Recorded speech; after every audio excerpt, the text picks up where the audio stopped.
بیا دلته سره حاضر یم په مدرسه کې او دلته کې خپل مدرسې ته راغلی ما دلته چې کوم دی د وړو ختمونه دي او داسې د قرآن شریف ختمونه دي په حفظ منې او په نظیره منې. نو د دې انشاءالله تاسو سره موږ ټول دغه چې کوم دی هغه به شریک کوو او دوا به هم کېږي، دوا کې موږ سره شریک شئ. او دا ختمونه چې کېږي دا لکه زموږ د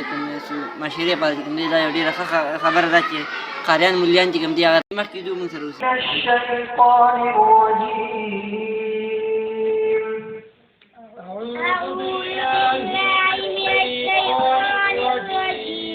بسم الله الرحمن الرحيم. بسم الله الرحمن الرحيم. قل هو الله أحد. قل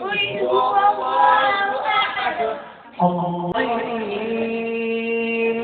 صدق الله العظيم. صل على رسوله الكريم. أما بعد فأعوذ بالله من الشيطان الرجيم. بسم الله الرحمن الرحيم. حفظ منکڑیو مکمل کڑیو نن منگتا پا آغا مدرسه کی د بیان د کولو موقع ملو شو. ما چې د دو په مخ کې خبرې کول دا زما دپاره یو لوی امتحان دی، خو الله تعالی دې ما په دې امتحان کې کامیاب کړي. تاسو د ټولو دا راتلل دا مبارک دي. ما په دې راز باندې چې دې پوه کړي وای دا شو الله رب العزت چې جبرائیل علیه السلام راولېږل او عیسی علیه السلام ته فرمایي وای کله چې دا سړی وفات شو د ډېر ګناهګارو د هغه ګناهونو په وجه دته به عذاب میلاوېدو، خو چې کله دی وفات شو نو د په کور کې یو ماشوم پاتې شوی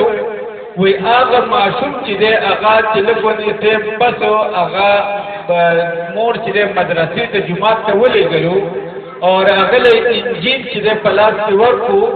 هغه قاري صاحب چې کله دی مدرسې ته لاړو او قاري صاحب مولوي صاحب ته کېناستو او هغه ورته بسم الله الرحمن الرحیم ووي، نو چې کله دی ماشوم په خپل وړه ژبه باندې بسم الله الرحمن الرحیم ووي نو الله رب العزت فرمایي وایي زما غیرت را برداشت نه کړه چې ته دا ماشوم چې خپل په وړه ژبه باندې وایي چې الله ډېر مهربانه ډېر رحم کوونکی دی او زه ته د بچي ته چې د پلار ته چې د په قبر کې عذاب ورکوم وي په دقه یو بسم الله په ویلو باندې مولا دغه قبر هغه چې د جهنم کنده و هغه مې د جنت په باغچو کې چې دی بدل کړو. نو دا خو صرف د یو بسم الله برکت دی او دا قرآن مجید ختمول او دا پورا قرآن مجید ویل دا خو چې دی څه دي دا دې چې څومره ثوابونه دي هغه زموږ او ستاسو په تصور کې نه راځي. بل دا قرآن مجید دا یو داسې ډیګري ده چې موږ کوم سړي ته دا ډیګري میلاو شو نو دا کله هم نه ختمېږي. لکه مثال په طور باندې یو سړی دی هغه صدر دی، هغه چې کله وفات شو هغه صدارت ختم. یو سړی وزیر اعظم دی هغه وفات شو هغه وزیر اعظمي ختم. یو سړی ګورنل دی ګورنلي ختم، ډاکټر دی ډاکټري ختم، انجینر دی انجینري ختم. او چې یو سړی قرآن مجید یاد کو یا قرآن مجید په ناظره باندې ختم کو چې کله دی وفات شو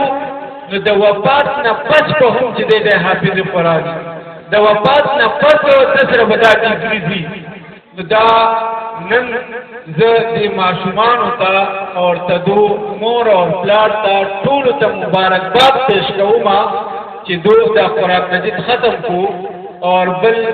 زه د قاري صاحب ته هم ډېره شکریا ادا کوم، دا زموږ استاد دی او موږ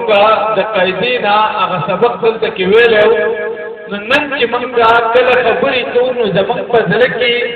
د ده هغه یغه وجه هم موجود ده، خو د دو په مخ کې خبرې مو وکړي دا د دو حکم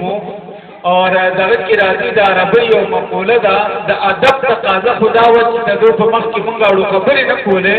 خو ته دوی حکمونو د هغې د وجې ما یو څو خبرې وکړې عربی او مقوله ده دوی الحکم فوق الادب دا حکم چې دی دا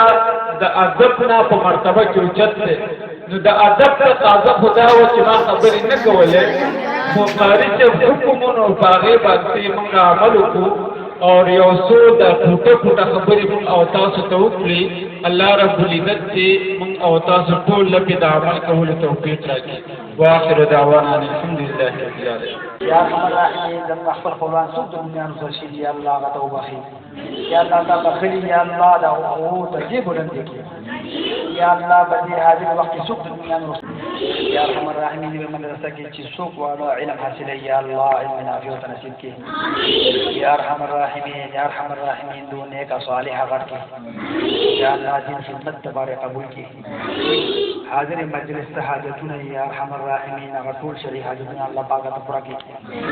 یا ارحم الراحمین دغه ټول بیماران دي یا الله په کورونو کې دي په هسپتالونو کې دي یا الله خپل خپلوانو کې دي حاضرین مجلس ټول خپل خپلوان دي یا الله ټول شفاء کامله عاجله ورکړي یا الله د عروج کې دا یا الله د خلکو د برداشت نه بهر یا ارحم الراحمین یا ارحم الراحمین یا ارحم الراحمین ببر روانه ده یا الله کنټرول نه بالکل بهر ده یا ارحم الراحمین یا ارحم الراحمین د حلال رزق